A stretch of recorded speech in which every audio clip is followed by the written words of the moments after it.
రే సన్నీ కర్ర బిల్ల ఆడదాం. అసలు నీకు కర్ర బిల్ల అంటే ఏంటో తెలుసా? ఇంత పెద్ద కర్రని తీసుకొని ఇంత చిన్న కర్రని గాల్లో ఎగిరేసి కొట్టాలి. బిల్ల ఎంత దూరంలో పడ్డదో ఈ పెద్ద కర్రతో కొలుచుకుంటూ వెళ్ళాలి. ఫస్ట్ టార్గెట్ ఎవరు కంప్లీట్ చేస్తే వాళ్ళే విన్. ఇంత కర్రేదే నీ చేతిలో ఉందిగా, మరి బిల్ల ఇదిగో. ఇప్పుడు చూడే.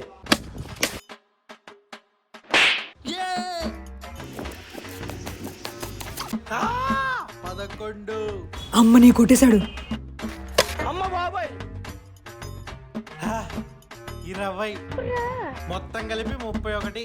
నువ్వు రెండింటికి 30 కొట్టినావు, నేను ఒక్క దెబ్బకి 100 కొడతా. ఇప్పుడు చూడు. అమ్మో లాస్ట్ ఛాన్స్, ఇప్పుడు కొట్టపోతే నేను ఓడిపోతా. సో పక్కా కొడతా. ఏ